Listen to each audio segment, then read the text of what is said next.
네, 여러분들 안녕하세요. 정치 클리핑 99회 시작하도록 하겠습니다. 오늘도 어김없이 대한민국 최고의 정치평론가 곽동수 선생님 나오셨습니다. 안녕하세요. 반갑습니다. 이 뭐라 그러죠? 가림막, 차단막, 왠지 모르게 면에 와 있는 것 같은 느낌이 듭니다. 제가 이정은 PD 잘 지냈어? 이렇게 얘기하는. 제가 제대로 갇혀 있는 사람 같아요. 네. 거기 생활은 어때? 이러고 얘기하고 싶은. 네, 아니나 다를까 벌써 시작하자마자 시청자가 1000명이 넘었어요. 아 예, 어서 들어오십시오. 오늘도 목요일이 기다려지게 하는 대한민국 최고의 여론 분석 소장님이시죠. 휴먼앤데이터의 이은영 소장님 나오셨습니다. 네, 안녕하세요. 반갑습니다. 네, 저는 이은영 소장님을 곽동수 선생님 덕분에 알게 됐는데요. 네, 오랫동안 같이 하고 싶은 분이 있죠. 너무 인성도 좋으시고 너무 말씀도 잘해주시고 그러다 보니까 저희 방송이 빛나게 하는 어떤 가장 주춧돌 역할을 예, 해주시고 계십니다. 예, 제가 발음이 가끔 안 돼요. 방에 있으면. 네, 오늘 여러 가지 사건들이 많았고요. 오늘 이은영 소장님께서 오늘 저희 방송 제목은 지어주셨습니다. 김종인 왜 거기서 나와? 여기 앞에 좀 아쉽네요. 김종인 네가 거기서 왜 나와? 네가를 좀 붙여주세요. 예, 김종인 얘기 좀 할게요. 제가 별로 관심도 없는데 김종인이 자꾸 눈에 들어와서 짜증이 나요. 김종인이가 문재인 대통령의 최대 잘못은 삼권 분립을 무너뜨렸대요. 이게 뭔 자다가 봉창 두드리는 소린가. 야당 때 여당 잘못 지적 많이 해 되풀이 안 할 줄 알았다 뭐 얘기하는데 이게 뭔 소린지 아직도 김종인이가 오늘 취임 100일이에요. 김종인이가 오늘 비대위원장 취임 100일이라서 뭐 기자회견 같은 걸 하면서 국회에서 비대면 기자간담회를 했는데 문재인 대통령이 제일 잘한 것과 제일 잘못한 것을 솔직하게 얘기해달라 기자들의 질문에 문재인 대통령이 모든 측면에서 다 잘하리라고 믿었다. 그런데 삼권 분립을 무너뜨린 것은 최대의 실수다. 근데 그게 뭐냐? 구체적으로 사법부를 장악했다. 검찰 개혁을 한다면서 최근에 보이지 않는 검찰을 개혁한다 그러면서 검찰을 자기 측으로 만들었다 얘기하는데 일단 검찰이 행정부라는 걸 모르고 계신 분이 분명하고요.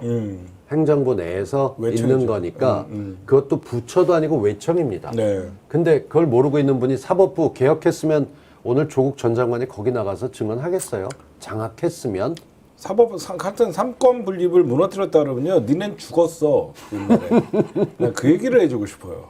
예? 옛날에 삼권 분립이 있기 때문에 지금 삼권이 분리되어 있기 때문에 대통령도 할 수 없다는 일이 있다는 걸 보여주고 있는 거거든요. 과거같이 삼권 분립이 안 되고 삼권 통합된 이명박근혜 정부 같이 했으면요. 국정원, 기무사 다 이용해갖고 검찰 쪽도 못 씁니다. 지금 어디서 윤석열이가 나대고 그래요. 검찰이 제일 무서워했던 게 국정원이거든요. 그럼요. 지금 국정원이 사실 국내 파트가 없어지니까 제가 늘 얘기하는 게 넘버 원이 국정원 제일 나쁜 놈 대한민국의 여태까지 역사상. 넘버 투가 기무사. 세 번째가 검찰입니다. 넘버 원, 투를 개혁했더니 넘버 쓰리가 지금 나대는 거예요.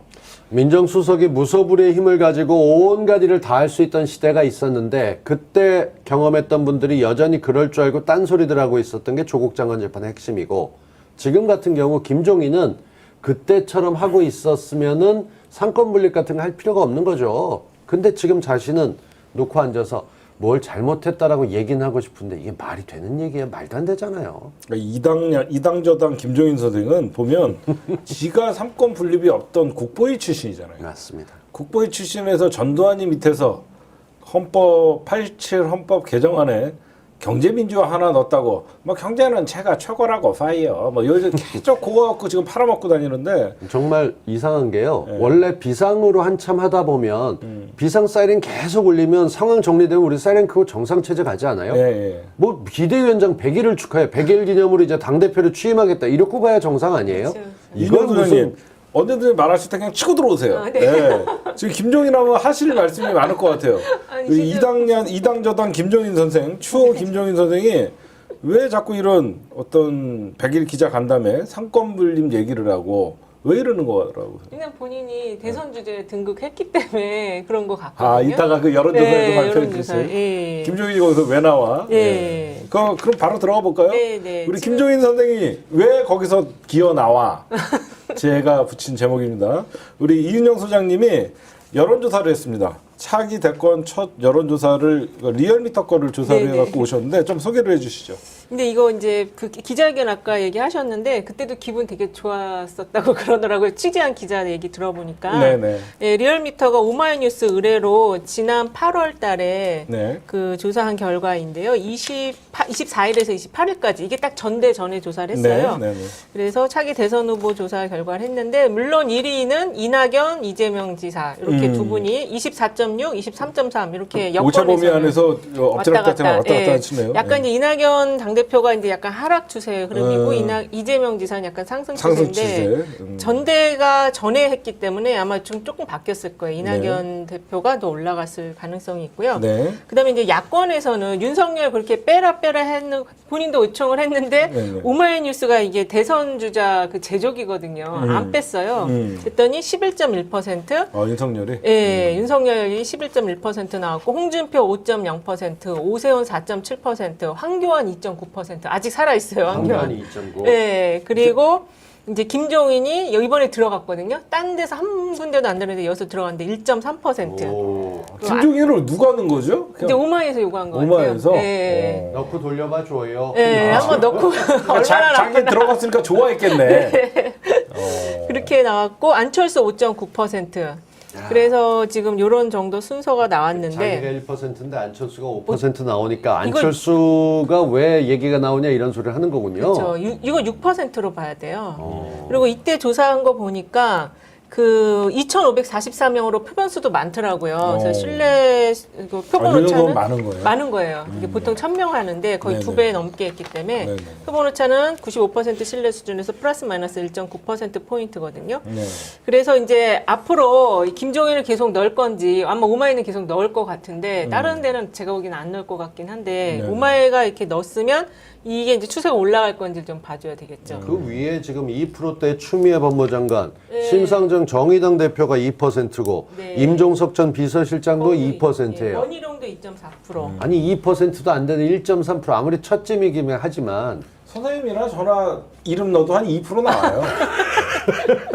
제가 보면 이 1%나 2%는요, 그냥 뭐 우연히 개국본 회원들이 전화 받고 그러면요, 저나 선생님이나 이준영 소장이나 1, 2% 아는 사람들이 나오면 나와요. 네. 왜 되게 설득력 있어. 아니 진짜예요. 이거 뭐 아무 의미 없는 그 여론 1.3%는 뭐 시력 검사도 아니고 뭐 아무 상관없는 여론조사다. 일단 시력 검사는 굉장히 높은 거예요. 맞아요. 그런 줄 알아요, 가장 이 엄청난 사람은. 댓글이 선우 씨께서 허경영을 넣어도 3%는 나올 것이다. 허경영은 3% 나오죠. 그거 누구나 넣어도 1, 2%에서 인지도만 있으면 올라가요. 근데 예. 1.3%는 거의 존재감이 없다라고 보시면 될 것 같아요. 네, 그렇습니다. 뭔 생각에 윤석열은 자기가 빼달라고 얘기를 했죠. 네, 했는데 일단은 오마이는 지금 안 빼고 계속 넣고 있는데 그래도 11.1% 나온 거 보면 아직은 그 야권에서 기대감을 좀 갖고 있는 주자다. 그런데 이제 지금 이 윤석열이 왜 총장직을 안 던지고 계속 이렇게 이거를 유지하고 있느냐 그거에 대해서는 이제 대선 주자로 가려는 그런 뭐 마음의 그런 준비도 있지만 그만두고 나왔을 때 공수처 1호 대상이 될 수 있다라는 것 때문에 위기가. 계속 이제 유지하고 있고 그렇기 때문에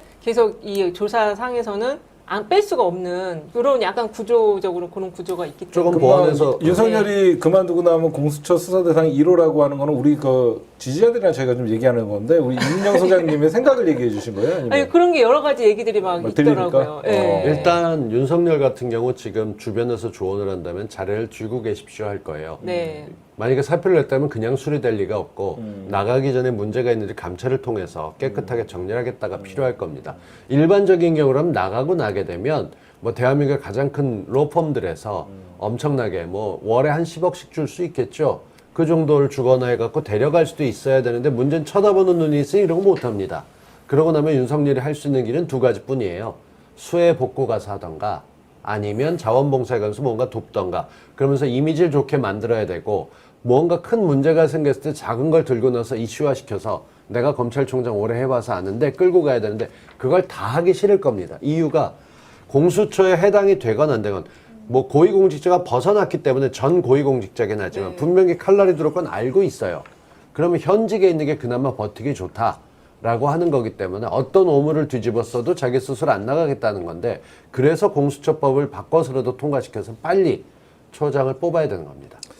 저는 조금 이거는 제 촉은 윤석열이가 관두는 시점은 미래통합당과의 어떤 협의가 있을 겁니다. 그게 무슨 말이냐면 나오더라도 어떻게 잘 포장시켜 갖고 정치권에 입문시키냐에 따라서 현재 검찰총장으로 있으면서 지지율이 11%라고 나오는 거는요.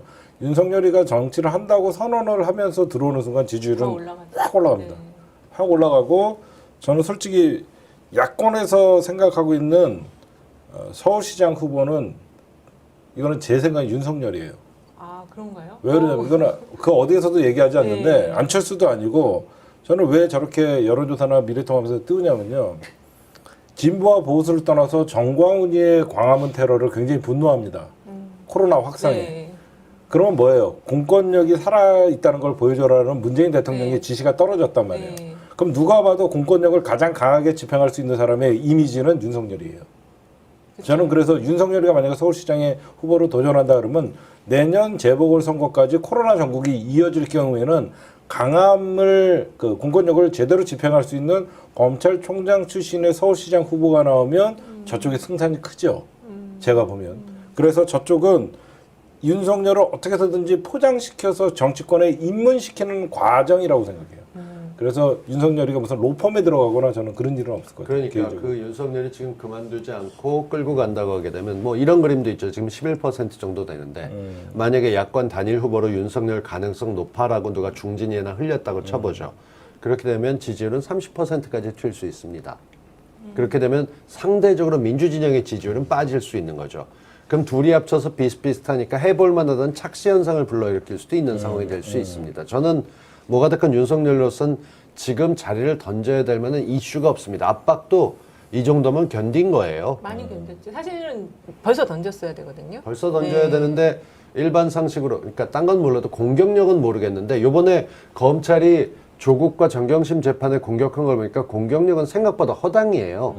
근데 그 맷집으로 맞고 가만히 있어서 눌러 앉아 있는 건 제법 됩니다. 그러니까 이게 어떤 식으로든 우리가 공격하는 패턴을 바꿔야 된다는 뭔가를 진짜 제대로 파내야 되니까 멈춰 있는 그 부인과 장모가 관련돼 있는 사건이라든가 이런 쪽에 대해서는 정말로 진짜 깊이 있게 들어가야만 데미지가 그쪽에 가지 않을까 그런 생각이 들어요. 그거와 관련해서 지금 이제 더 상승할 걸로 볼 수 있는 근거가 뭐냐면 8월 28일에서 30일 사이에 미디어 오늘과 리서치부가 조사한 결과에 따르면 1000명 조사를 했는데 그 민주당 후보와 야권 단일 후보가 붙었을 때 몇 대 몇이냐 이게 45대 41 나왔거든요. 그러니까 거의 붙어 있어요. 여기 그 지금 그 오마이 조사에서도 여권 후보와 야권 후보 두 개로 봤을 때는 56.9대 33점인데 이제 이게 조금 계속 지지할 거냐는 50.7밖에 안 돼요. 바꿀 수 있다라는 거거든요.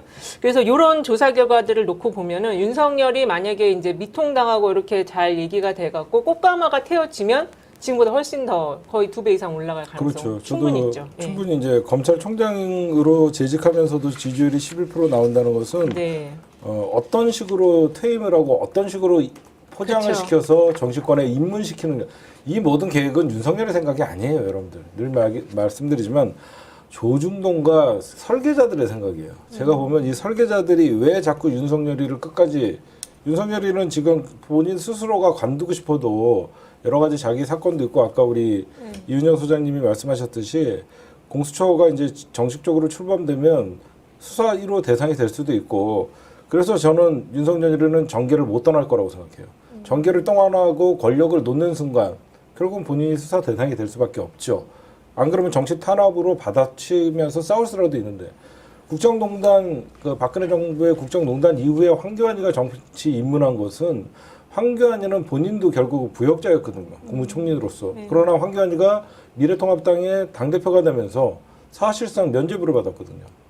검찰의 수사가 거기까지 미치지 못했거든요. 그래서 저는 우리가 윤석열은 단순하게 본인의 선택이 아닌 어떤 설계자가 어떤 제안을 하냐에 따라서 어떤 설계를 하냐에 따라서 저는 윤석열은 서울시장 도전의 가능성이 제일 크다. 개인적으로 오늘 처음 얘기하는 건데 저는 제가 볼 때는 그래요. 네. 그럼 홍정욱은 어떻게 대선으로 나가나요? 홍정욱 안철수 얘기하지 홍정욱, 마라 안철수. 이러고 당내 얘기를 경선을 했던 하겠죠. 거죠. 당내 경선. 아. 당내 서울시장 경선을 하면 엄청난 불이 붙겠죠. 근데 거기서 마약쟁이 딸과 주가 조작 남편의 싸움이 되겠죠. 근데 거기서 그 지난번에 봤듯이 원웨이 인사로 네네. 새롭게 낙하산으로 떨어진 쪽이라고 하기 때문에 홍종욱은 예전에 공부 잘했어, 국회의원은 별로였어, 근데 딸이 좀 문제 있네, 이런 이미지가 복합적이라면 아직도 혁신의 이미지를 갖고 있는 게 윤석열이기 때문에 뭔가 할 수 있다라는 거, 이게 바뀌지 않는, 그러니까 크게 넘어지고 뭐 선라이즈라든가 여러 가지 논의되고 있는 게 좀 더 구체적인 증거들이 나오고, 그 다음에 이 부인 관련돼서 나왔던 주식이나 이게 나갔던 거 이상은 새로운 게 안 나오고 있어요. 주변 사람들이 입을 다물고 있기 때문에. 계속 자기 주변 정의는 오래 했기 때문에 검찰 생활을. 그러니까 좀 검찰 다르게 생활을. 얘기하면 그렇게 오래 했는데도 그걸 남겨뒀다는 건 실체가 더 크다는 반증이 될 수 있거든요. 도저히 파묻지 못할 정도로 덩치가 큰 게 있는 것도 가능하니까 그걸 누가 삽을 좀 잘 다루시면, 잘 파주시면 좋기도 하겠는데. 공소시효 시점이 좀 중요한 것 같아요. 내년 초라고 얘기들 네. 하고 있습니다만 그게 어떻게 적용에 따라서 시기는 조금씩 달라질 수 있다는 게 법조계 의견입니다. 그러니까 내년 선거 때까지도 갈 수 있다는 얘기가 되니까요. 제가 근거 없이 윤석열을 얘기하는 게 아니라 윤석열을 띄우는 게 아니라 언론이 추미애를 죽이려는 이유가 있어요. 내년 서울시장에 여성 후보로 나올 가능성이 가장 많거든요. 민주당에. 뭐 박영선 장관이나. 그러면 추미애 대 윤석열이가 만약에 서울시장 후보로 붙는다고 생각해요. 그러면 되게 빅 이벤트인데요. 그렇죠. 재밌네요. 누군가가 설계를 그렇게 하거든요. 여보세요. 재밌네요. 형님. 검찰- 지금 얘기만 들어도 섬뜩한데. 검찰총장 대 전 법무부 장관의 싸움이라고 이벤트가 붙으면요. 예, 흥행이 이거는 되거든요. 관심이 확 붙겠는데. 그리고 그 지역별로 표 나온 게 다음 선거 때 민심에, 대선에도 영향을 미친다는 건 네, 네. 확실합니다. 예. 제가 이런 거를 얘기하면 다 죽일 수 있는 방법들이 있어요. 얼마든지 나오라는 기장의 거죠. 카드가 다. 그러니까 우리는 여태까지 모르고 맨날 뒤통수를 당했잖아요. 근데 네. 윤석열이가 나올 경우에는 추미애가 출격을 하면 검찰총장과, 그래서 추미애의 아들 문제를 지금 계속 까는 거예요.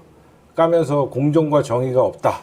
황제, 병가를 황제 휴가로 둔갑시키는 그런 일들인데 그런 것들은 뭐 저희가 과거같이 앉아서 당하지 않으니까 윤석열은 나오기만 해라.